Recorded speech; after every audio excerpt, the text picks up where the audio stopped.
Hello and welcome to Talking Tropes. Hey. Okay, this is the episode. Hey. Alright. This is the episode where we jump the shark, everybody. We're going to the beach. Gonna have a party. Hey, sit on it. I'm Hannah, and that's David, I guess. I'm the Fonz. The Fonz. Arthur Fonzarelli. We're jumping the shark this time, We're folks. jumping the shark. Go to the beach. We just want something nice and relaxing for Memorial Day. You know, everyone's chilling out. Summer's officially here. It's a good time. Don't you just want to have a good time sometimes, David? Take it easy. I went kind of nuts on this one today, just doing like research, because I just thought, like, we're talking about beach episodes, like, what do you even talk about with that? So I just went on like a research binge, and so I researched the history of beaches. Is anyone interested in this? Like, do you mean like the geological history of beaches? No, I mean like the sociological history of beaches, like from antiquity up through the 18th century. This is a quote from the Smithsonian. Oh my god. The beach stirred fear and anxiety in the popular imagination. So, like, you know, people were scared of the beach. The beach was a scary place. Beach. But when you think of beach episodes, you don't think scary place, you think sexy place. When did the beach become sexy? When did it become sexy, David? Well, around the mid-18th century, according to a historian named Corbin, European elites... Just a dude named Corbin. Well, that's his last name. I don't know his first name. European elites started like talking about it like it's like a health thing. Like, you go in the ocean, that's health, man. Oh yeah, I feel like that's like a thing in all those like angsty capital R romantic novels where it's like I've got soak in the salt water of the sea. A coughing It'll cure your vapors. Yeah, exactly. The first use of the word seascape to describe a painting as opposed to a landscape was in 1804. So the concept of the beach as being like a beautiful place or a nostalgic place or a place of fun in the sun, fairly recent. I don't know about like other countries around the world, but this is like Europe, basically. Also, then in like the 60s, a bunch of movies came out. There were these teen beach movies, not to be confused with the movie Teen Beach Movie, which is Disney Channel original movie. But they were basically like these sex farces. You know, it was like during the sexual revolution, and everyone just like, the kids, they're having sex with each other and stuff. So like, let's make some comedies about it, and we'll have them all be scantily clad. Where should we set them? Put them at the beach. You know, the invention of the bikini was, not completely like a long time ago. It was fairly recent. The beach movies. And so you had Beach Party and Beach Slumber Party and Attack of the Invisible Bikini or something. And there was one really popular one. It was like the fifth movie in the series called Beach Blanket Bingo, where they go skydiving. I don't know why that one is the popular one. It's not more funny than the others, that's for sure. Yeah, it's like part of the plot. It's like they fake that one of their singers is going skydiving as like a publicity stunt, and then as revenge some of the other people go skydiving or something. It doesn't make any sense. It's just like a bunch of jokes, and Don Rickles is in it, and Paul Lynde. Wow. And at the end of the movie, somebody gets kidnapped and taken to a sawmill where they're strapped to a giant buzzsaw, like in Oh my god. The Perils of Pauline, and they literally like refer to the Perils of Pauline. Well, at least they're aware. Yeah, it's a sex farce. It's not super funny. Is there a lot of sex? No, there's no sex. I mean, I it was thought still you were like about to say that Buster Keaton has sex in this movie. And Buster Keaton busts a nut in this movie. Flip my fucking lid. No, Buster Keaton is in the movie, but he does not have sex. He sort of runs around. It's very Benny Hill, you know? Okay, It's a lot of like chasing women. Like the joke is like implied sexual assault. Yeah. And the big thing is, for me, like these movies are all about male gaze, and I feel like we're going to be talking about that a lot. Would you like to define male gaze in your best terms, Hannah? Or yeah, it's like when a thing is clearly by males for males. Like, this Sure. I exists for mean, the enjoyment and pleasure of men, typically. sure. So it's sort of like a neutral term Yeah. in theory. Like it was first defined by Laura Mulvey in her 1975 book Visual Pleasure and Narrative Cinema, which sort of used like a psychoanalytic frame to understand it. So it was kind of like, let's understand the way that women are portrayed in film through the lens of how Freud defined voyeurism and what he called scopophilia. Mm-hmm. So, like, why are men such pervs, and why does the film turn the viewer into a pervert? Yeah. And the idea is because the object of desire is not given agency in the shot, and what is given agency is the camera, which is like the eye, the Mm-hmm. viewer who is watching the film, which is another eye, and then the other characters in the film, which is a third form of the eye, all of whom are viewing the female body As as object, not something subject. desirable. Yeah. Yeah. So that's beach episodes. Let's dive into That's television. that's all it is. Okay, What so did you watch, Hannah? I watched a bunch of random shit, it feels like. Like, that's the thing with all these episodes, is they're also out of context from, like, everything else that's going on. Um, But there are still patterns, and I think there are I think definitely we're going to be talking patterns. about male gaze a lot. I think we're going to get into it. So, Yeah. were there any male gaziness things that you stumbled across in your viewings? Oh, I mean, like, literally every single anime episode that I watched. All right, let's talk about anime. So, we there are anime beach episodes. That is a trope within this larger beach episodes trope. Yes. Um, and that's, anime just take a break from the action to just go to the Ogle it. beach. Let's all get away. Girl boobs. Yeah, Wait, what it's did you say? Boobs? girl boobs. Oh, girl boobs as opposed to the other ones. Well, yeah. Like in that Pokemon episode where James has boobs. Yep, like that one. I honestly want to say I feel like the biggest culprit of just like clear fan service, absolute bullshit was probably Bleach. And Yeah. Bleach's beach episode. Oh yeah, the entire first like 5 minutes of this episode are all of the female Soul Reapers just like hanging out in a shopping mall somewhere, picking out their bikinis, and like there's like discussion around it, and it's like There's always discussion in these. That was something I noticed. so much People won't discussion. shut up about like explaining why the boobs are big or whatever. Right, or that they are big, and like it really is so bad. And like that's the other thing, women in these like anime shows are always so obsessed with other women's boob sizes in like the most insane way I've ever seen in my life. Like, Well, that to me, that might be an expression of male gaze to some oh, extent. for sure it is. There was something that they were talking about oppositional gazing, which is the idea that like a woman who participates in the male gaze like seeks to separate themselves from the object Sure, that's yeah. being viewed. Oh So no. like But I mean, like, also, women don't generally have those conversations. Like, right. like very No. rarely have I ever gone to the beach with my friends and then like stared at like someone else's boobs and been like, wow, yours are so ginormous. You know, like, And likewise, I don't typically find myself peeking over the urinals and trying right, to swap dick sizes. exactly. Like, it's It's a not private matter. truly, truly.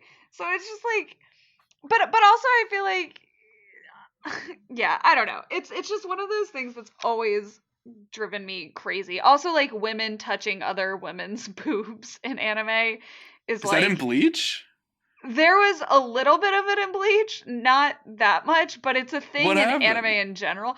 Well, just like it's supposed to be like playful or whatever, but like women will just grab another woman's boobs and be like, "Oh, Just look at this." out of nowhere. Out of nowhere, pretty much. Yeah.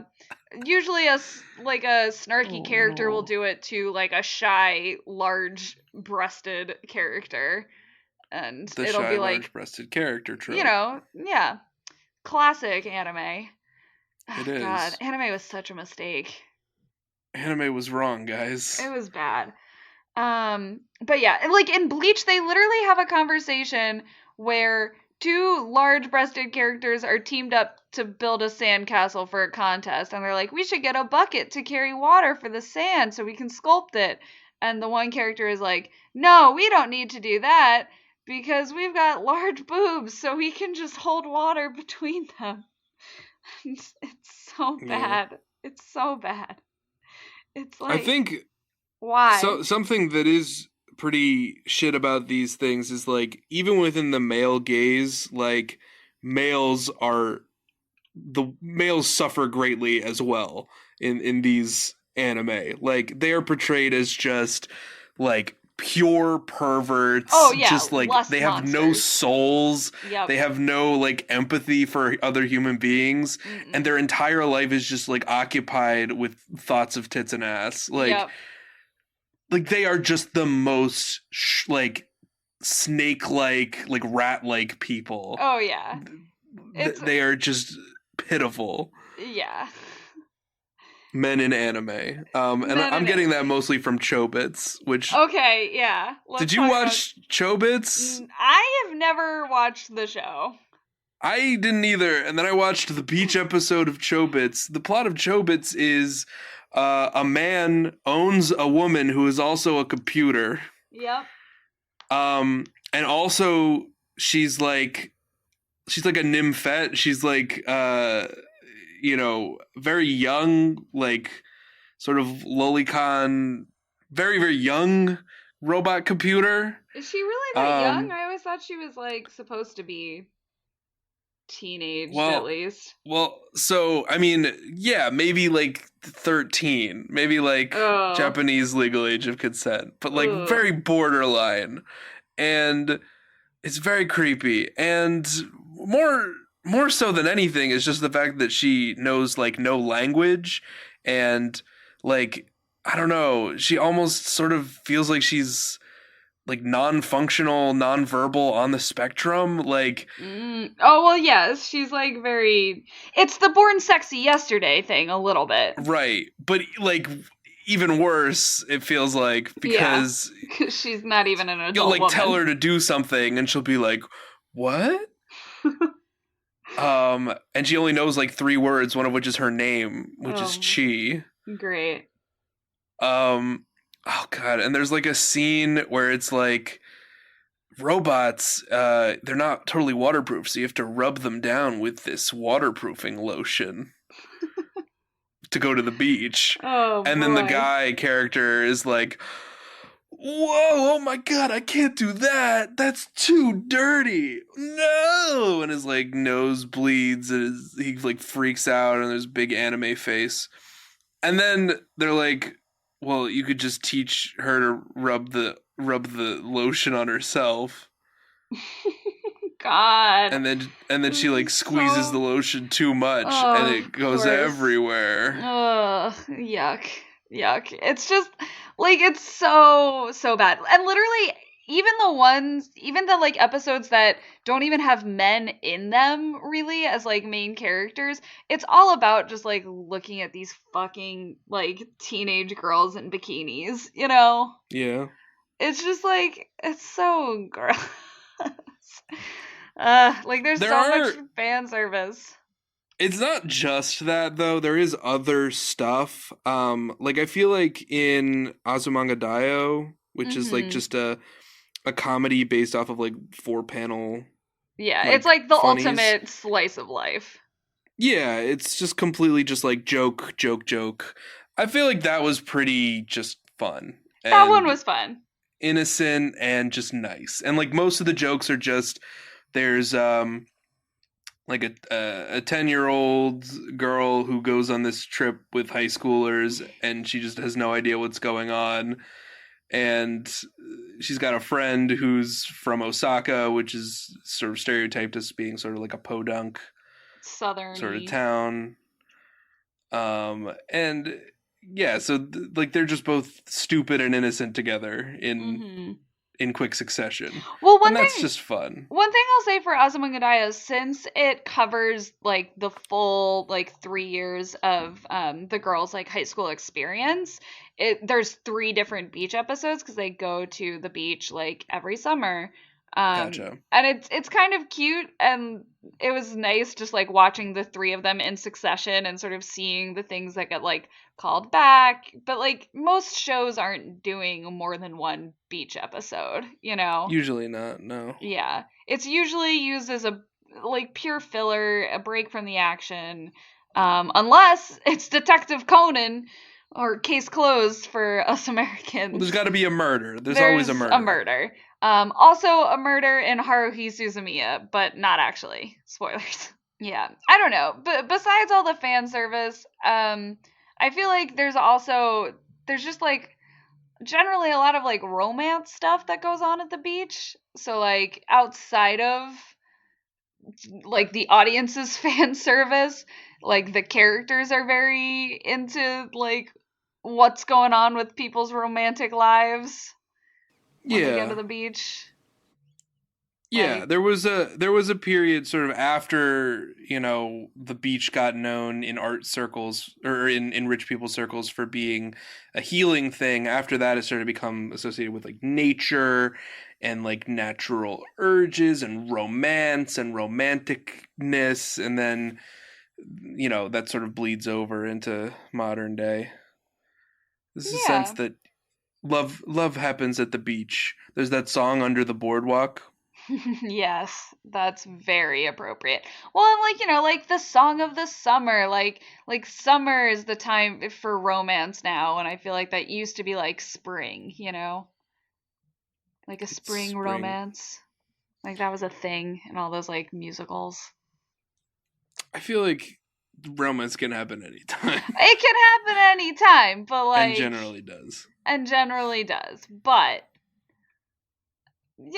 like summer. I know. Everyone's not Summer. wearing no clothes. So It's it's easy to it's get all hot in the possibilities. Yeah, collar. and the beach is sexy now, and that's what anime does.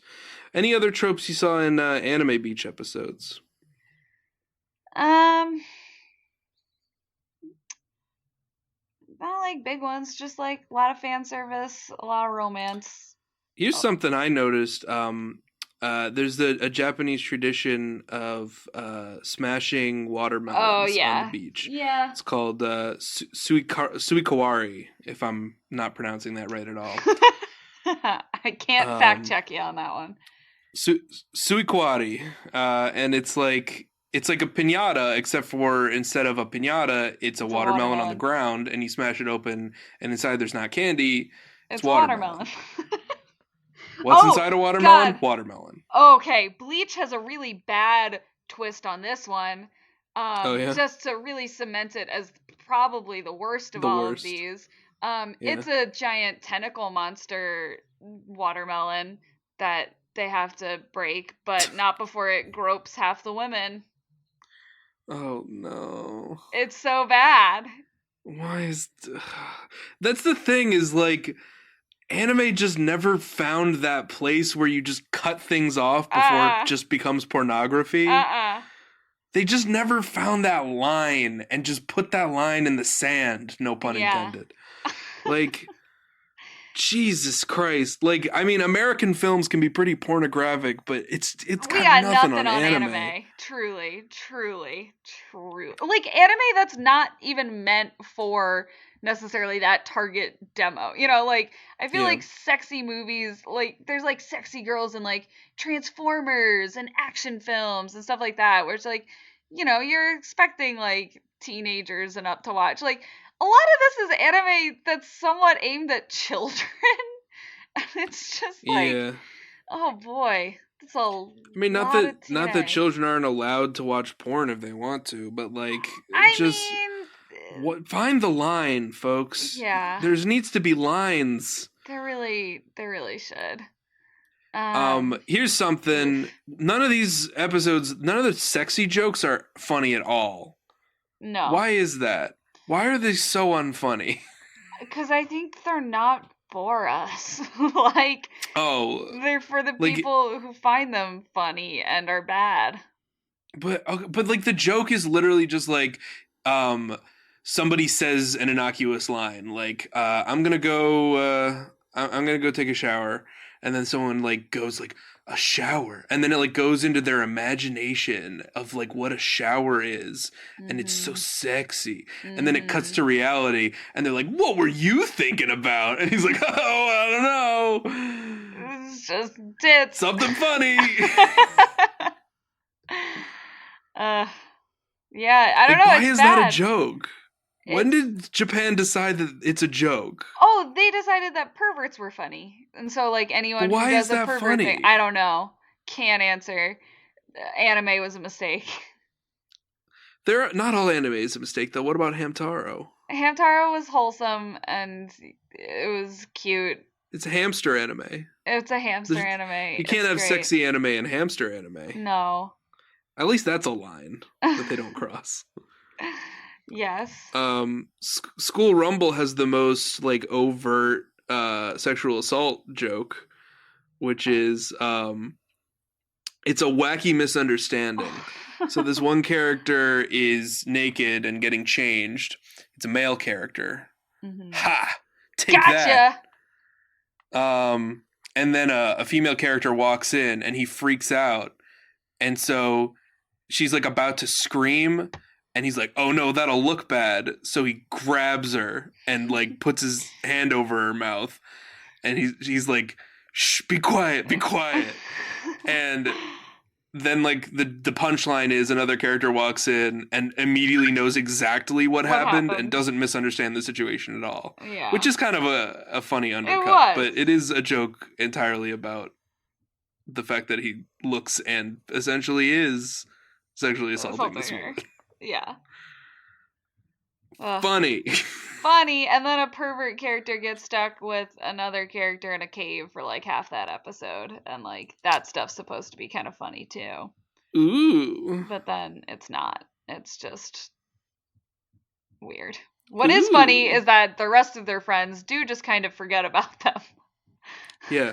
See, yeah. I think School Rumble, that's it's actually decently funny at times. At times. It has its moments. I don't know if it's the dub work or, maybe it is like the situations are just more funny than just, oh no, I was picturing this is a sexy time, but it turns out it wasn't a sexy time. Right. Like, they just have like something. Well, because like their whole thing is it's already a slice of life, sort of comedy romance. And, they just took that to the beach where everyone gets to do that, but in a bikini, Right. The Prince of Tennis, on the other hand, is batshit wild. Is it? Oh, yeah, because this episode, it's like... Beach volleyball. It's beach volleyball, but it's presented as, like, an alternate universe, like an AU... Like, beach volleyball. Yeah. Like, okay, so they're in the middle of, like, a tournament arc for, like, the national championships. Like, this is the conclusion of the Prince of Tennis, basically, as far as I understand. And they start the episode, and they're like, we're the beach volleyball clubs, and let's have a beach volleyball tournament. So they do that, but then halfway through, one of the characters has like this meta-textual awakening where they're like, wait a minute, we're the tennis club, not the beach volleyball club. What are we doing? But he can't say the word tennis. I can't even picture this happening. You have to watch this episode. Like this episode is not that good, but everyone has to watch this episode just for the sheer, like, bizarre surrealness of, like, the fact that the characters figure out that they're, like, in an alternate universe fan fiction of themselves for, like, an episode. And it's so strange. It's so strange. There's also a lot of weird like sexual assault shit, but this time it's perpetrated by an old woman who everyone finds her body gross, so it's funny instead of If there's sexy. one thing more funny than objectifying someone, it's not objectifying someone. And making them gross. Gross. Yeah. Ugh. It's like, Let's flip it on them. Do you want to flip it? Let's flip it on them. Let's flip it on them with male gaze turned towards the men, you know? Sure. What about the sexy men? What about Oran High School Host Club? Let's talk about Oran High School Host Club, but real quick, on the note of sexy men, I do want to say Bleach did have some, like, nice fan service for the ladies, but that's mostly just man service, we call it. Man service. Sure, yeah. Like that term. But yeah, Oran High School Host Club, it's a reverse harem. So the girl is the one surrounded by handsome boys, and they do handsome boy things. And they do wear less clothing, so it is still sexy. Yeah, which is like their thing, and there's lots of like sparkles and like posing and what have you.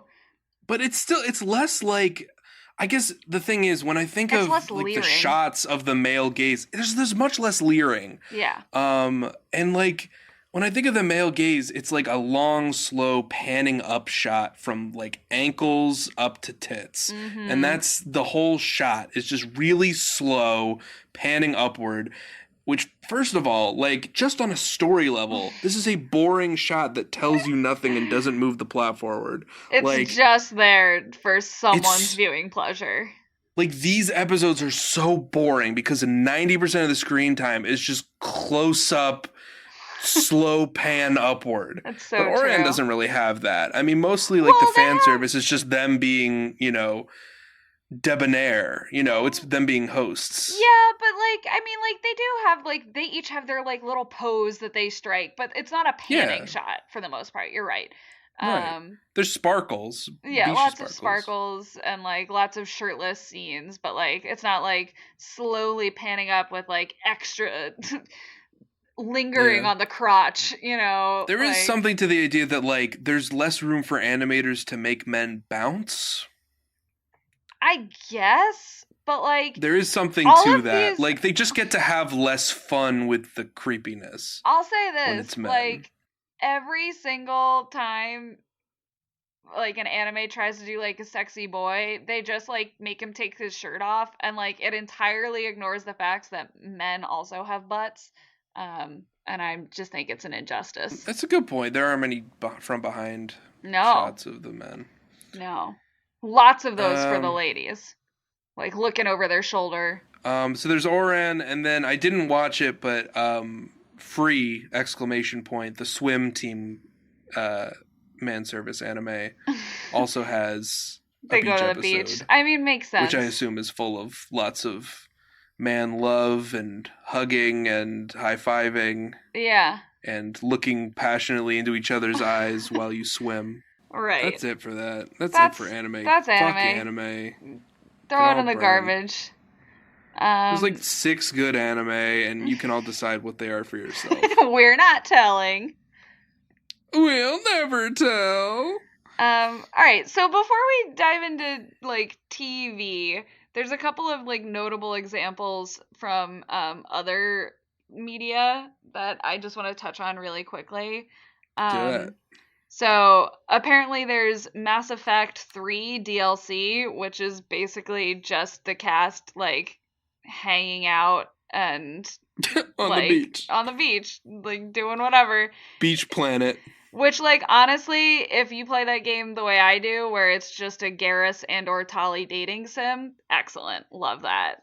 There's also, Dead or Alive Beach Volleyball is effectively a beach excursion for what is normally a standard fighting game. Okay.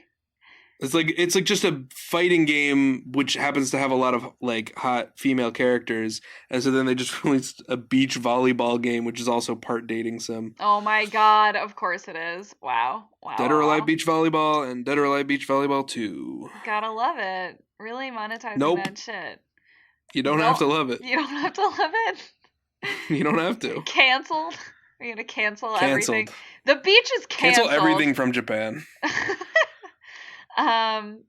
So then the other one that I want to talk about is The Adventure Zone, which is a fantasy D&D podcast, actual play.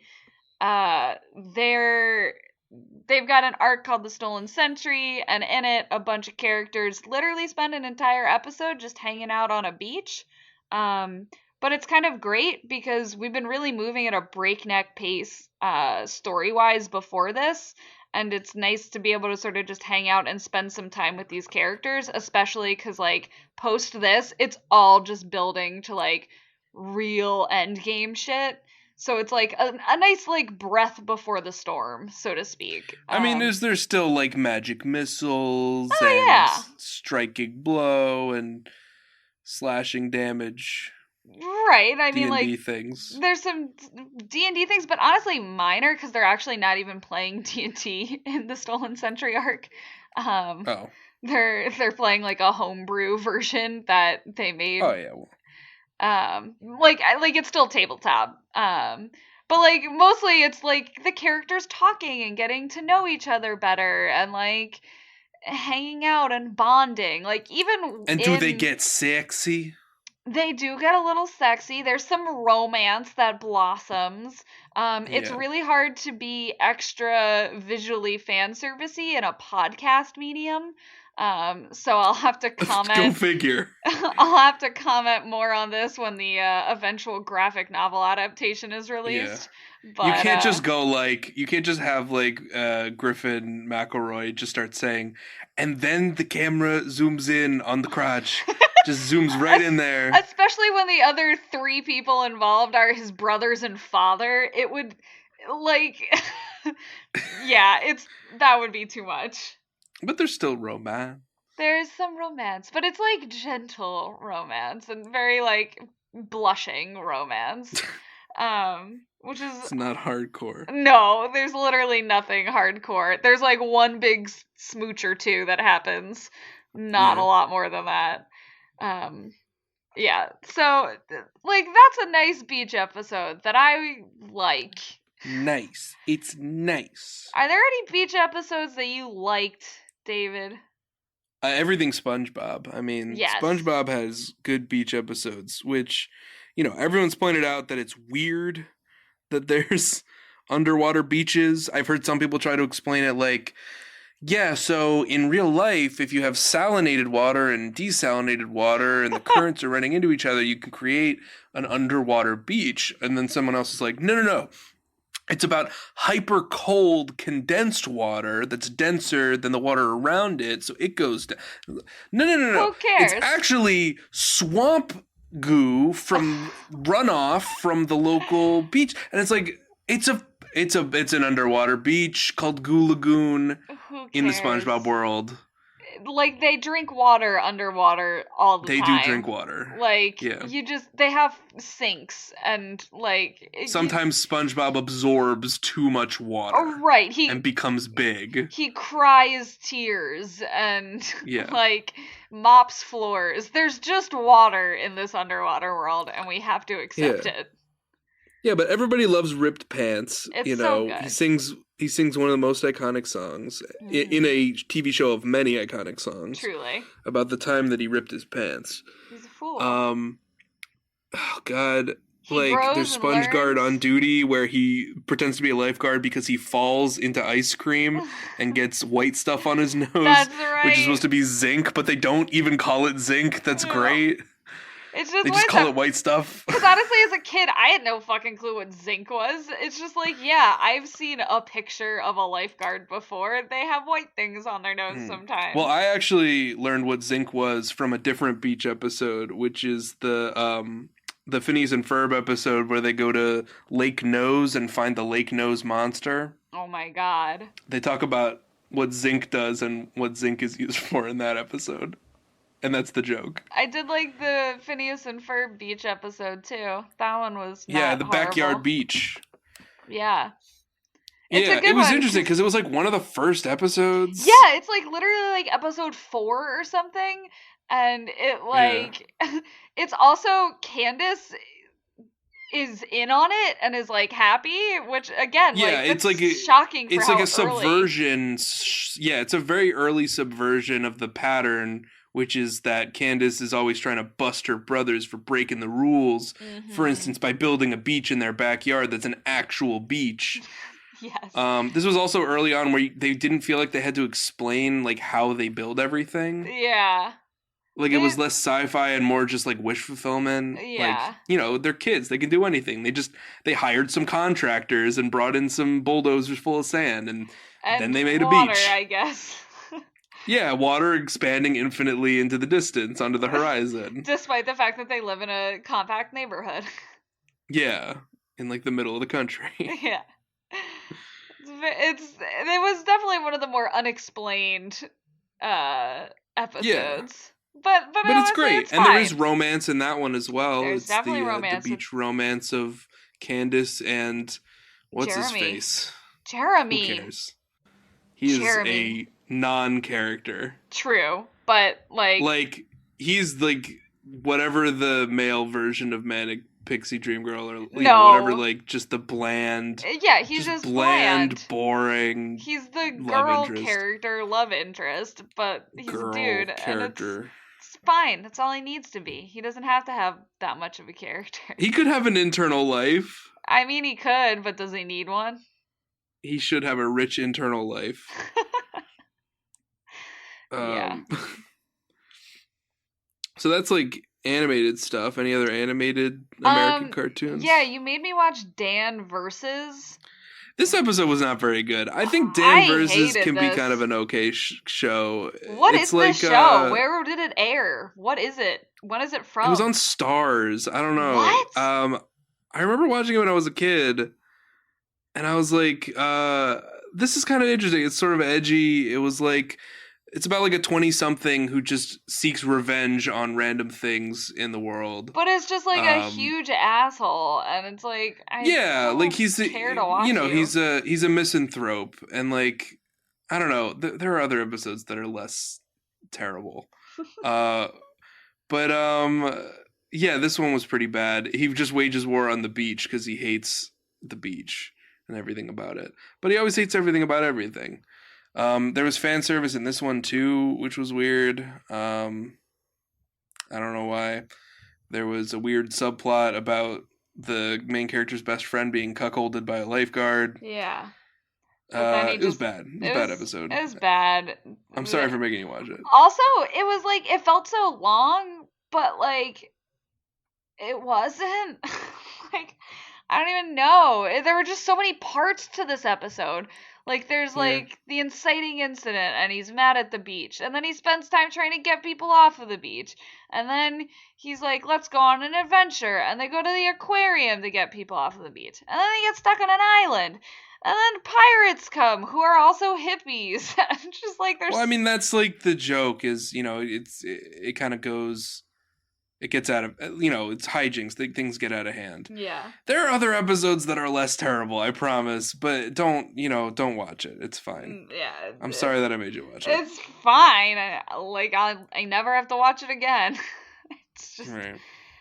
It was not good. I also like Avatar. Avatar's got a good beach episode. But Watch our Avatar The Last Korra recaps. We're going to eventually get to this episode, but there was an Avatar Beach episode. Yeah. Called The Beach. It's the beach, and the beach heals friendship or something. What did the old lady say? They say it wears down the sharp and rough edges like erosion. Yeah. Like on a beach. Like on a beach. Yeah, no, this is another sexy and romance episode. Season 3 of Avatar The Last Airbender is weird because... much like season 3 of a lot of shows, like it just has the creators like going crazy and like making references to other movies that they've seen. Okay. The season also contains a parody of the movie The Rock and a parody of Footloose. So that's right. If that gives you any idea, have a fucking Footloose parody in here. And The Rock, what is directed by Michael Bay. I don't know what that one is. It's about them breaking into Shit. Why am I so bad at this? Just cut everything I've ever said. The Rock is a movie about them breaking into Alcatraz, and Oh, they do the boiling rock, which yeah. is like The Rock, but it's boiling. Damn, I didn't even know that. That's some fun film facts for me. Yeah, but like this, this season is weird, and one of the episodes they did was a teen beach like rom-com teen comedy starring all the villains. Yeah, it was good though. Yeah, it was good. You get to hear all their backstories, which was something I liked about I don't know. Avatar: The Last Airbender. Was you sort of get, sympathetic people on the side of evil, sympathetic Right, Nazis. right. Well, yes, but it's fine because there's Mega Hitler to deal with, so Yeah, you can and he doesn't feel get a fine. redemption, so Yeah. Um. Yeah.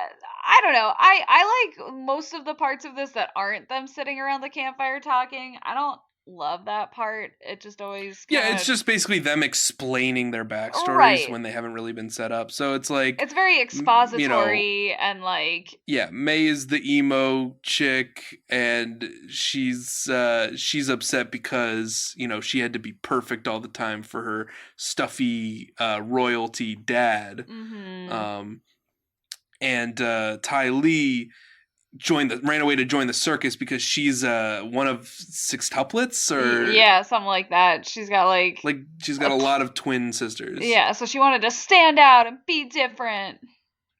Yeah. And then Azula, was hated by her own mother, and Ugh, Zuko feels guilty because he, betrayed the his uncle. uncle. Um, so they're all like angsty teens. Yeah. But like the other parts are the real fun parts. Yeah. Watching Azula, this like 14-year-old battle genius trying to like have a normal romantic interaction with a human male is the best. I like the idea that like Chang is like the the Avatar universe version of the Chad. Like Yeah. he's he's just the guy. He runs this beach. Yeah. He's the cool guy on He's the buff. beach, and he's He's rich. rich. And he has parties, and then like Azula's like, I am literally the princess But of they're darkness, ruling over this world, and she's just trying to flirt with the Chad. She can't yeah. get him. She can't get him. Not into that. Yeah, but Ty Lee can get all the Chads. Oh yeah. But she can also take them all Because there's lots out. of fan service for her in this There episode. is. That's true. Yeah, she's And like there's like 13. weird jealousy stuff between Zuko and May who are dating in this, and Yeah, you know. it's just making fun of the fact that like they didn't have that great chemistry. No. But that was the joke, and that was great. It was a great joke. It was a joke that kept on giving. It truly was, because it was very true. Yep. They play beach volleyball, which I'm not sure is a Japanese tradition, but No, but like, why not? but it can be in the Fire Nation. Why not? It's Why not not? literal Japan. Yeah. Azula takes it way too seriously. It's great. Yeah. Oh, But they all this work is together to yeah. wreck the shit out of the opposing team. Oh, totally. Because like they're all like battle trained They're teenagers. psychopaths, yeah. Yeah. So, but like, one thing that I love about this episode is that they're trying to go like they're in disguise as like normies, basically. Like they haven't told anyone that they're like the royals. Royalty. So yeah, so they're just like trying to like fit in like normal kids, which like that's a fun trope. We should talk about that sometime. Maybe not. I don't know what that trope would even be, but Just yeah. like Popper for a day or something like that. Oh yeah. You know? Tale Like, of Two Kitties. Yeah. Well, yeah, kind of. Hey, here's one. So there's this episode of Sabrina the Teenage Witch. You guys remember this show? I loved this show. This was before everything had to be grimdark. Yeah. So Sabrina the Teenage Witch was a fun show about witches Yeah. for fun people. Mhm. And so there's an episode where they're going on spring break, and like the parent witches are like worried that they're gonna, get into naughty business on spring break.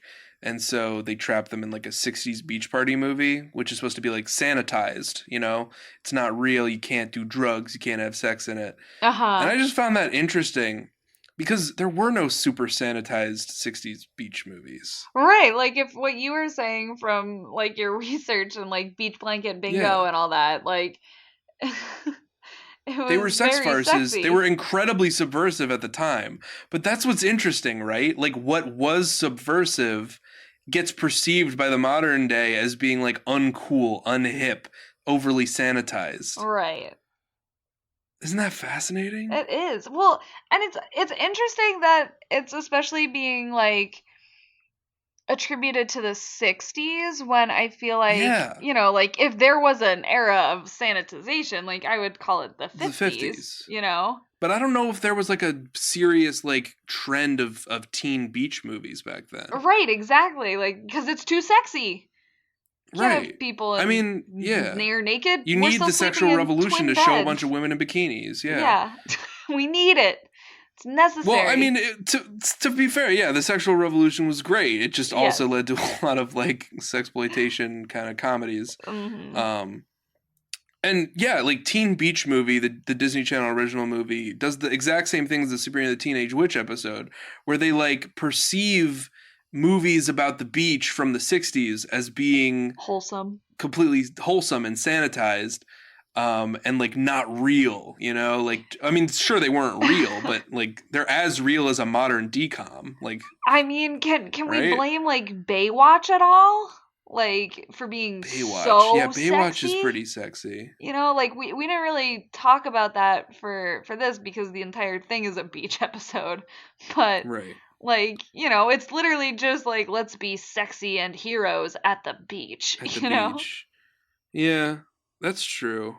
It's sort of like the more we inhabit the beach, the sexier it becomes, Right. Well, it's like, it's we got to push boundaries and limits. It's like, right? oh, well, you can chop people's heads off on Game of Thrones now, so we got to do it on Stars, and then we got to do it on CBS, and like it just trickles down the like boundary pushing. You know, okay, I just want to finish up with Teen Beach Movie because I'm Yeah. afraid that most people haven't seen this movie. Teen Beach Movie is a movie about surfers, and like one of them's gonna move away, and they want to just stay like this forever and just be surfers forever. So then they get trapped in a VHS copy of a movie called Wet Side Story, No. and it's a musical No. about rival gangs at a beach. Stop! I have to go. I have to go. So they're trapped in this movie and they have to act out the plot of the movie, but then they fall in love with the fictional characters fall in love with them, Oh my god.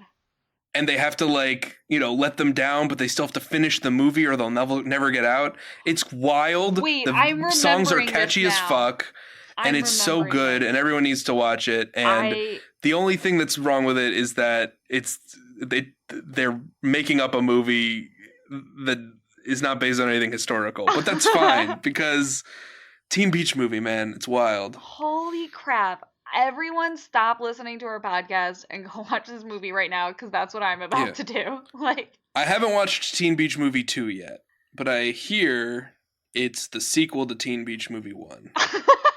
hi nothing. Yeah. Wow. Teen Beach Movie. This is a revelation. Oh my god. We started this episode, we said we were going to jump the shark. Yeah. Why haven't we jumped the shark yet? That's my question. We haven't done anything wild and crazy. Like we're pretty much just talking about tropes like usual. Unlike Yeah. Happy Days. I don't even think this is that bad. Like the Happy Days thing.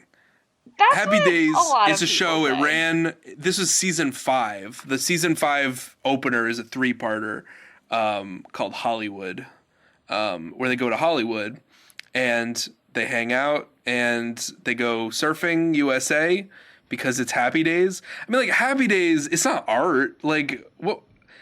How is jumping the shark that ridiculous a plot? If you've got the budget for it, fucking do it. I mean, yeah, but like, uh, I'll sort of compare it to like the fucking puppet episode in Community, which like I personally think is just like absolute trash, where it's like you're just trying to one up yourself for no reason, and like it's not done well, and it's just like it feels cheap, Well, you that was know? just a bad musical filled with unfunny long songs. Yeah. That's the problem with that one. It's not the premise. I think you could do a puppet episode and have it not be shit. I mean, I agree, but like jumping the shark, like I mean, I guess there's nothing wrong with that premise either. It's just like the execution of it's so goofy. I mean, the show's it's Happy Days, man. Hey, let's sit on it. I think it gets a bad rap. I'm just saying, like maybe like jumping the shark. Sometimes they're just bad episodes, and like they're pretty ridiculous. But I guess like the thing about this is that it was a bad episode that got crazy viewership Mhm. because Cuz it was it towards was the end. about. Well, it wasn't that close. There were still like 2 seasons after this. Really? I think so. How long did Happy Days run? I'm sorry, there were 6 seasons after that. Okay, so never mind. It was not near the tail end. This was Jeez. right in the heart of it. But Whew. like the whole point was like 5 seasons, of this show, Happy Days. Crazy show. Henry Winkler. National treasure. National Um, treasure, truly. Truly. I mean, you Like, watching Barry right now? He's fucking gold. oh, he's great on Barry. Like he's a treasure for so many reasons. Yes. And like Happy Days, it was popular, it was mainstream. There weren't any like I feel like there weren't like diehard fans who like agonized over every second of it. It was just like it's what's on. It's like Friends. Yeah, it was the zeitgeist. It's what's on, man. And like if you got to do crazy stunts to keep people watching and keep it going for 11 seasons, like do it, man. I'm empowering you. And I just feel like, at least there wasn't as much just like gawking and staring at female characters in bikinis in this. At least they're jumping over a shark. They're doing something. Yeah. Yeah. I will say, in live action, unless it's like Baywatch, maybe it's just because I watch so much fucking anime Hmm. beach episodes, but like it's compared to anime, like Western TV's got like nothing on the male gaze, like Yeah. Japan has perfected the male gaze. Yeah, no, they're excellent at it and they continually do it. Ugh, it's just wild because there's always the thing where, not always, but I think there's a like that 70s show episode where like they're in California on the beach, and like Kelso's just Yeah. trying to like get the hot girl in the bikini, and Yeah. what have you, but it's like it's not It's more just or less lame. scandalous than like the rest of that show. It's not breaking any boundaries. No, and Not like anime, which just breaks boundaries, it pretends they don't even exist. oh, truly, in so many aspects, it doesn't.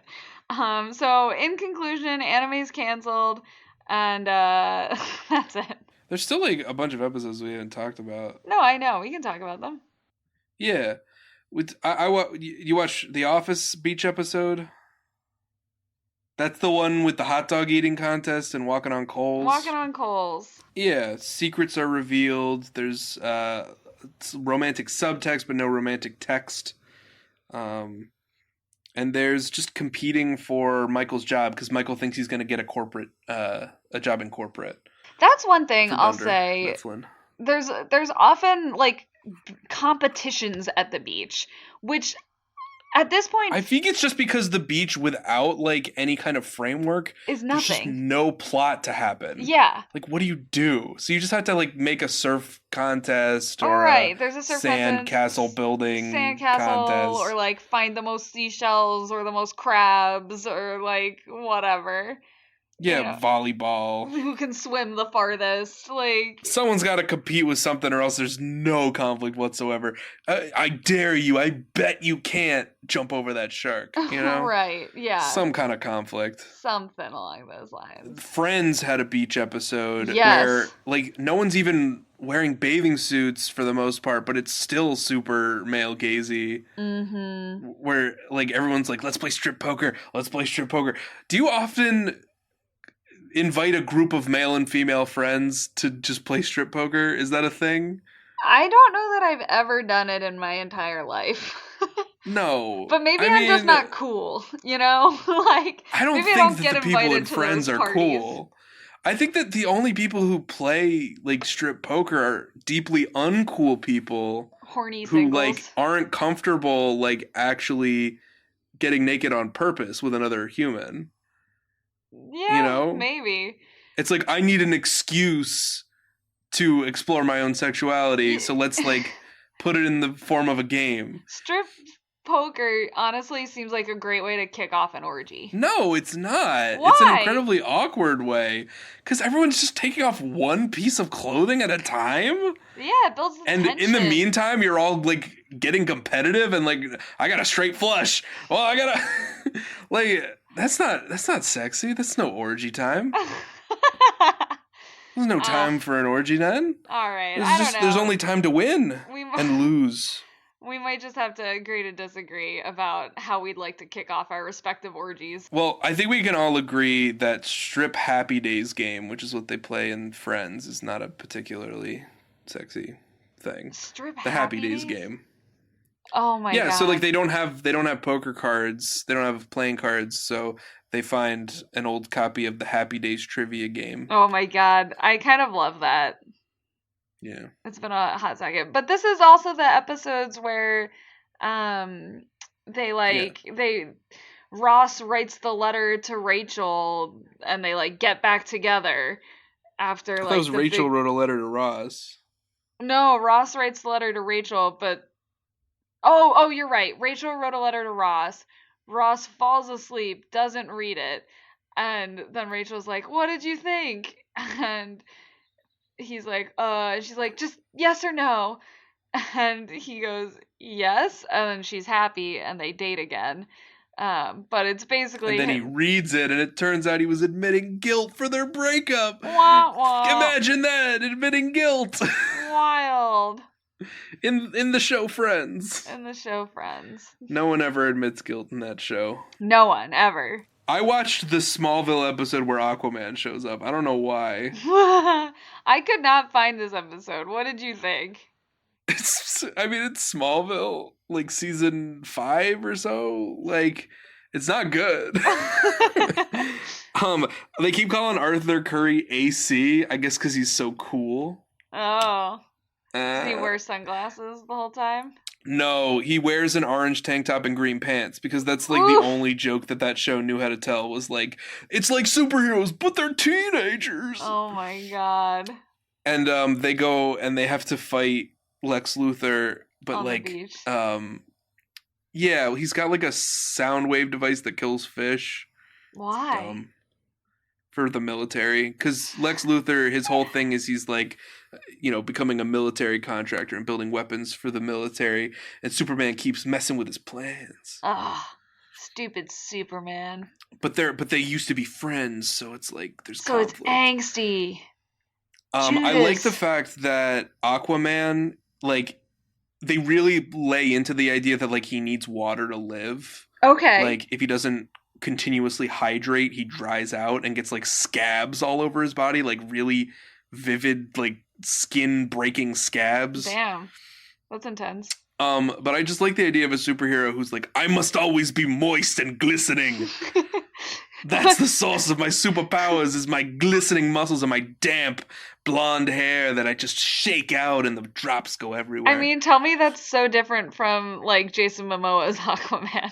I mean, is he powered by glistening biceps, or does he just happen to have glistening biceps? I mean, we never see him without them, is all I'm saying. That's true. It's true. That reminds me, though, of the character from the Dr. Incredible or Dr. Horrible's sing-along blog, whose power is just being moist. Yeah. What was he called? I don't know, moisty, damp man. I don't even know. It's not important. Is there sexy romance in the Smallville episode? Yeah, I mean, like in any Smallville episode, there's Lana Lang and Lois Lane and Louis Lauper and Langston Hughes. Do they all wear bathing Um, suits? They do, and there's long panning up shots. Oh, somebody always almost drowns in a lot of these episodes. Oh, So that you can resuscitate them or like which rescue is sexy. them, or Because kissing. it's sexy to have people choke to death. Oh my god, water. I just thought of another beach episode, but it's a book. You can't have a beach episode that's a book. What are you talking It's about? the Babysitters Club. There's one where they go to the beach. Okay, you can have a beach episode. Yeah. Yeah, all right. I guess that's an episode. What happens in that one? There's no fan service in that. It's Babysitters Club. They're like 12. She gets a crush on a hot lifeguard, but she still has to fulfill her Oh. babysitting duties. What could Christy do? Bring the lifeguard over after work. While she's watching the children at the beach? Like she's on Well, vacation as like a mother's helper type thing. Sure. Well, just flirt with them and just be like, hey, when you get off duty, I'll get off duty. And we'll just go under the boardwalk. Under the boardwalk. I'll be having some fun. The best episode that I watched in this whole thing was the It's Always Sunny in Philadelphia episode. Uh-huh. The gang goes to the Jersey Shore. That was the only one where I was like, this is truly funny. This is unequivocally good. The fact that it's at a beach is important to the plot, and it's about something, and it's not just a bunch of fluff. What's the plot of this one? It's basically like, it's sort of a parody of the Jersey Shore. Dennis and Dee have long old memories of their joys of going to the beach as a kid down to the Jersey Shore because they're from Philly. And you and I, we also took family vacations down to the Jersey Shore. Mm-hmm. Every year. And we do have fond memories of those, don't we? For sure, yeah. It was a special time, but the Jersey Shore, it is not like a very wholesome place necessarily. No. And so if you go there without the eyes of a child, it's not the place of movies. Right. You wouldn't shoot a movie there. No. I don't think they have. But you would shoot a reality TV show there called The Jersey Shore. And so, I remember when we were kids, we would make fun of that show, when we were in high school. Oh yeah. And it wasn't really based on anything. We didn't know any Guidos or anything. We just something to make fun of. Yeah. And so It's Always Sunny in Philadelphia sort of turns that idea on its head. Why do we hate Guidos so much in our media? Maybe they're nice guys, and maybe there's other things at the Jersey Shore that are worse than, the people on the show Jersey Shore. You know what I'm saying? Yeah. I know what you're saying. So they show the dark underbelly, basically, and so Dennis and Dee end up hanging out with drug dealers who work on the beach, and they have to bury a dead body. Of course, classic Sunny. It's all done to a montage set to the song "Vacation," All I Ever Wanted. Would you say that this is a parody of beach episodes? Yeah, to some extent, I think. Yeah, it is. Yeah, it's a parody of beach stories in general. The romance of the beach is parodied, where Charlie does have a romantic night with the waitress, but she is high on ecstasy the whole time. Oh my god! Which is the only reason why she's playing along. And they find sea specimens on the beach because Charlie's just a weirdo, so he finds a horseshoe crab and a polished piece of glass and gives them to her as gifts. Oh my god. And she's like, oh wow. But she's high on ecstasy, so it's fine. Yeah. They do go under the boardwalk at one point, and they just see a couple of homeless people, a couple of homeless men just banging each other. Oh my god. That's the joke. You think of under the boardwalk as a romantic place, but also shady stuff goes down. I mean, mostly shady stuff goes down. I've never been under a boardwalk and been romantic. I've just been this smells bad, and there's definitely trash everywhere. Yeah, but there's some mystique to the end of the boardwalk zone. It's a forbidden zone. It's forbidden, yeah. Dee also gets her hair braided, and then it gets ripped out when she goes on the ride at the boardwalk park. Oh. Which is funny. Oh, because no. it happens to someone else who's not me. Yeah. It's a good episode. I think it's really funny. The best part of it and the most iconic part is Frank brings ham to the beach because you're not allowed to drink on the beach. But he soaks the ham in rum and it becomes rum ham. And so they just get drunk off of eating ham. That's so strange. And then they get stranded out at sea and they lose the rum ham. The rum ham. You don't seem as into this episode as I am, but I think it's a solid quality It's Always Sunny in Philadelphia episode. I mean, I think it's the best episode on this list. I mean, haven't watched it, so can't say, but probably. I don't know. I really better than fucking Prince of Tennis. Oh, you haven't watched Prince of Tennis yet. But you're right. It is better than that. Oh, jeez. All right. Well, I hope you guys had a great Memorial Day weekend. I hope you enjoyed yourselves. You had some fun. You're ready to continue to enjoy the summer. If you're near a beach, I hope you go to it. Yeah. Here's something sort of to end it on a weird note. Okay. On just a bad note. According to the Smithsonian, 75 to 90% of the world's natural sand beaches are disappearing. So maybe there'll be no more beach episodes, or maybe the beach will return to, like I was saying, you know, an anxious and horrifying place full of danger. Yeah, and not a place of romance and sexy fan service. We'll see. Donate to things that are fighting climate change. That's the message for this episode. There's your call to action, everybody. 75 to 90% of natural sand beaches are being eroded or destroyed or polluted away. That's wild. They're going away, folks. This is a really sad way to end this episode. Yeah, you want to cut it? No, let's leave it in, because the world's going to end in 10 years. Leave it in, folks! And I want everyone to know that we knew about it, and... We care! We care, I guess. If you were thinking of donating to our Patreon this week, don't. Fight climate change with that money instead, folks. Yeah. If you've got an extra... The police are coming for me. If you've got an extra... That? The police are coming? There's a siren on my end. Oh, I didn't hear it. You eco-terrorist. Anyway, you can find us on Twitter at Talking Tropes. You can donate to our Patreon, but don't donate it to climate change. Or to get some clothes for these poor objectified women in anime. I don't know if there's a fund for that, but someone should put on start a one. Shirt.